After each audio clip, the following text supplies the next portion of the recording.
to TGTV, and more specifically, ladies and gentlemen, welcome back to D-Class Auto. I'm here with my BMW M3 to check up on my 912 and go through some specking options and decide on a spec for the interior of my 912.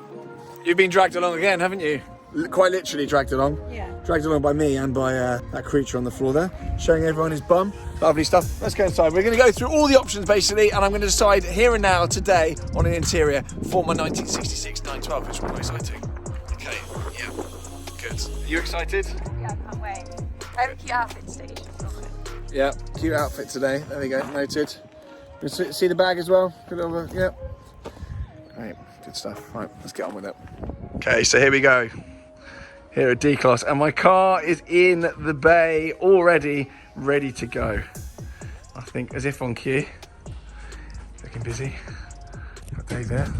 Hello mate, how you doing? How you doing, all right? You don't look worried, which is a good start. Not now, I've just got your glove box open, which was stuck a minute ago. Have you? What's in there? Well, incredibly, there's a Porsche blanking plate there.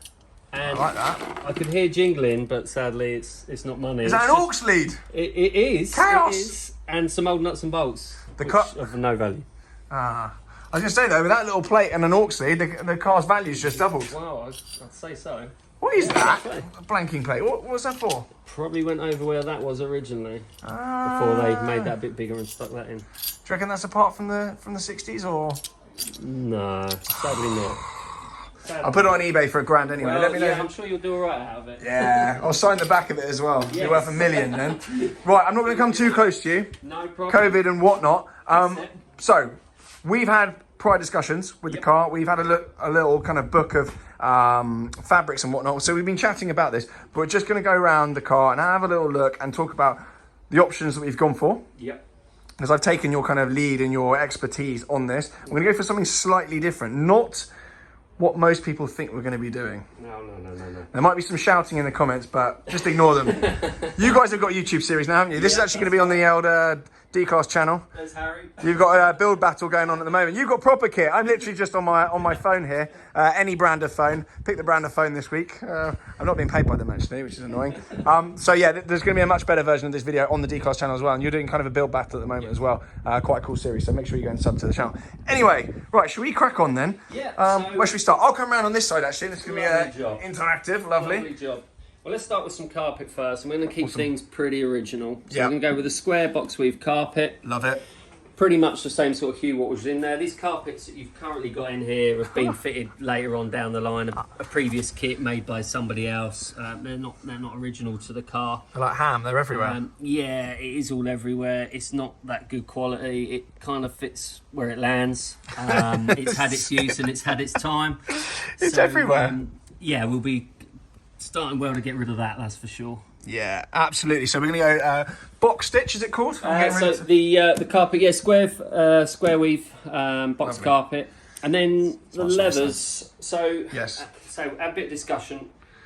Look, we're not trying to create a nut and bolt concours restoration here. No. But we want to do something a little bit different. And the nice thing about the look of the car, even if you do restore it and go down the line, it's just nice to do something a little bit different. So we started thinking about doing some distress leathers. Yep. Something that wouldn't have been in Porsche at the time. It's becoming a little bit more popular now. You'll see a lot of hot rods. But it's actually moving in more into some of the classic car markets now. People are liking the old kind of used look before it is old and used. So we've gone through some of these colours. Once we laid them out, we found that some work better than others. Yep. Keeping the black in the inside of the car and working well with the carpet, I think we're going to be going with this one here. The two of them next to each other work really quite well. Yeah, and what I was saying, Steve, as well, is that the original colour of the car is Irish green, and the original spec of the car was black leather inside as well. So I want to keep it authentic. In fact, the back seats are almost original, and this kind of patterned distressed leather is a bit of a vibe. I do like that a lot. And in fact, actually, Ferrari now, if you go Atelier, you can actually option leather that looks like that. So it's not shiny, new, horrible looking leather. That was one of my concerns as well. I was like, I don't want kind of a brand new interior. Actually leather that kind of looks like this, all shiny and smooth and horrible, against quite a heavily patterned car. Patterner is, of course, the diplomatic way of putting it. So I think that will work really well because it's not going to be nut and bolt. I think that's good. Yeah. Anyway, sorry. No, that's that works. No, that's all good. So we're going to use that as the main base of the whole interior. Yeah. We're going to do, not from this range, there wasn't any colours that work quite well with your green, but we're going to do green detailing in very few places, piping on the seats, and the odd splash of it on the dashboard. Perfect. Speaking of which, of the dash, I know you're very attached to your Porsche Club Italia. Yay! Which we have found a way that we're going to retain that inside of your vehicle. Lovely stuff. That and putting the original speaker perforations in top of the dash. Incredible. So it'd be nice to show you what we've achieved out of that. Yeah, definitely. I want to keep it true to the car, but this is just disgusting. I mean, over there, I mean... It's literally, you can hear it. It's all crispy and crumbly. It's all ripped and falling apart. It's quite satisfying, actually. So, yeah. And that down box there of cornflakes. Revolting. Absolutely revolting. That's horrible. We'll be making sure, like, all of this and that, you're not going to see any of that. It's just crude. I mean, all these lovely screws and bits and pieces. Yeah, absolutely. And all this kind of dangling nonsense down here. Yeah, no, you won't be seeing like any all of that. Yeah, it's not really fitting of what we do here. No, I don't think it is. A nice bit of foam prep dangling out there. Absolutely, yeah. Yeah, it's beautiful. Bit of modern attachment, that. Lovely stuff. So the next thing to tackle then is seats. Obviously, these are not original seats. The car was pretty much a barn find, and the seats have been eaten by rats, the original seats. So matey, who had this before me, was actually daily driving it, worryingly.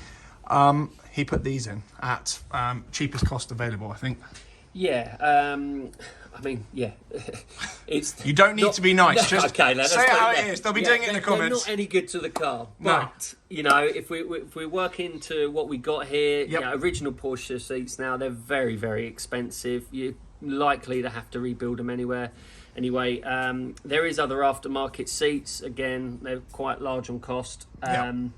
But what we can do with these seats is give them a bit of a better look, a bit of a better life. You know, these very flat side bolsters. Yeah, they're awful. It's of no good. You're literally falling out the side of the car. The backs aren't too bad.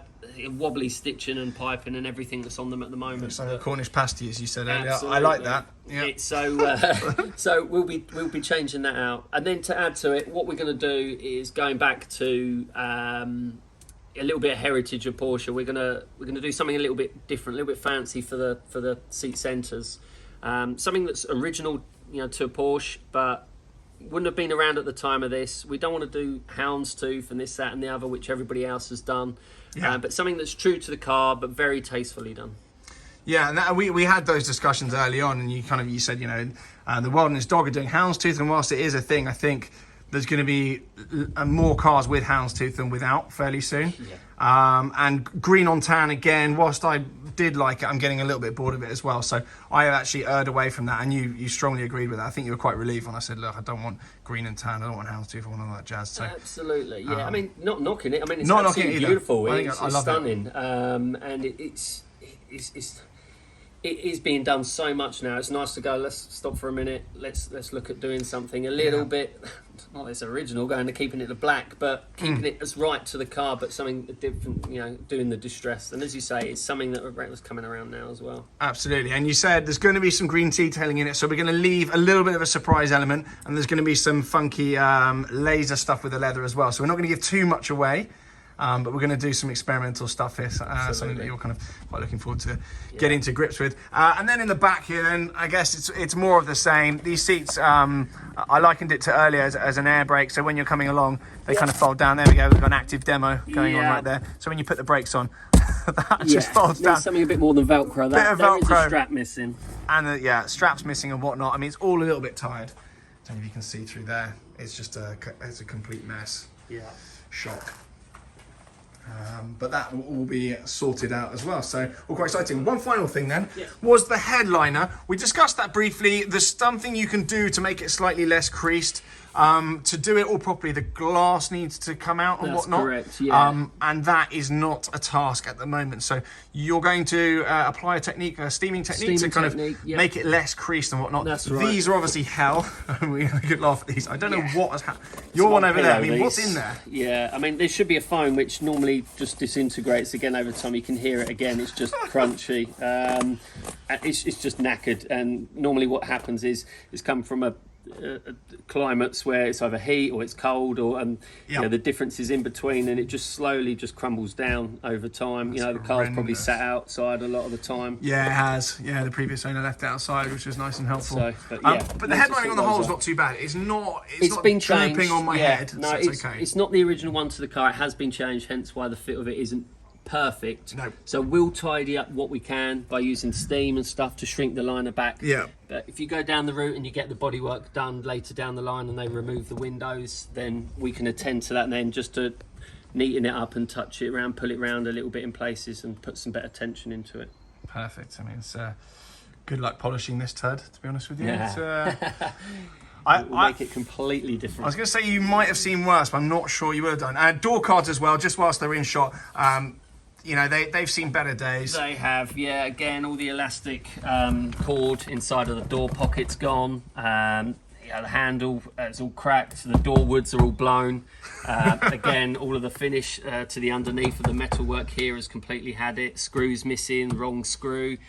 It kind of goes on as a list, but everything there will be renewed. That'll be all beautiful. And while we're at it, we clean and polish all the chrome detailings on the inside of there. So, you know, the final finish on the inside of here will be as good as brand new. Wow. I'm struggling to believe that from what's in front of me now, but obviously you guys are the best in the business for a reason, so I'm excited. I'm really excited. We've almost got the distressed leather thing going on over here already. That's it, yeah. I mean, this is actually a vinyl, you know, and it's you know, again, it's showing its age and stuff, but that's a nice thing. Yeah, it's almost keeping that, you know, look inside of the car already. You know, even though it's going to be brand new, so it's nice. For years to come. Yeah. Awesome. Right. I think that's that then. That's fairly comprehensive. I'm excited. Yeah, no, we can't wait. It's going to be very exciting. The guys are all excited. You know, now that we've seen it, now we've done this, you know, we can go to the car now, start stripping it out, photograph it. Harry's here to film it all on the step-by-step for ourselves. Certainly is. Plenty of content here. Yeah, absolutely. Yeah, and as I say, the guys will be documenting this. I will, of course, be documenting it on my channel, but there'll be more granular steps and more in-depth stuff on their channel as well. So if you want to get to grips with what these guys actually get up to and how you turn something like that from being a turd into something really acceptable and really nice, then make sure you hit their channel. Harry there has got his kit going on. Very good. Righto then, 912 chat complete. I just want to have a little guided tour, is that all right? Absolutely fine, yeah. Whee! All right, mask on, in we go. This is where it all happens. So, rightly or wrongly, there is some top secret stuff going on here that you can't talk about, so... Yeah, I'll just mention some things that we can. Perfect. You might see a shot a few bits, it doesn't really matter, but I can't tell you of every job that we do here. Cool. Jamie's currently working on a Porsche 993 at the moment. Love them, lovely stuff. Al's working on a Porsche 930. Lots of Porsche, I like it. Max is working with some leather, say no more. Top secret, Max. There you go. Lawrence is working on a roof lining panel, say no more. Say no more again. Gail is working on a Land Rover seat. Hello, Gail. You're bringing in your car next time, are you not? No problem. I'm very excited about that. We've had discussions. You'll see that in the next video. Richard's working on the part for the Land Rover dashboard. Oh, nice. John is working on, what are you working on, John? Batmobile. Batmobile, he's working on the Batmobile. Bit different. I won't tell you too much about that one. John here. Hello, mate. Number one fan, John. Are you? Jesus Christ. He stitched you up there, sorry. Shoving the camera in your face, sauce. And this is Andy, he's just there in the office. Hello, mate. How you doing? Harry's normally in that spot there. Hello, Harry's seat. He's got the big screen. Is he more important then because he's got a bigger screen? Is that how that works? Definitely wouldn't say that. Okay. Perfect. Yeah, take you through here. This is the workshop where we've got all the cars currently. This is the Batmobile. Casually. Just a Batmobile there. Mind where you go. Cars up there. So you guys are actually going through a refurb at the moment, are you not? So that's the new office going in at the moment, and then that's part of it all there. You're actually doing something really cool. I've cheated because I've seen a lot of this place last time I came. And I've been privy to some of your plans. I'm excited. It is, yeah. And again, you know, as we get a little bit further in with the Porsche, we can show you around again and see how it's changed since that point. Yeah, absolutely. We've got through there is going to be some exciting stuff. Let's leave that for next time, shall we? Superb, yep. Okay. For now then, thank you very much. Thank you very much for your work on this and kind of knowing what you're talking about, because if I was just left to do this video on my own, it would be a complete mess. So I think viewers appreciate people knowing what they're talking about on the channel. So make sure you go and check out D-Class on Instagram up there. And as of course I've said, I'll leave the link to their YouTube channel below as well. You'll see more of my car and thankfully some exciting projects as well. Busy bees. For now then, thank you very much for watching. Subscribe, blah, blah, blah. And I'll see you all very soon. Bye.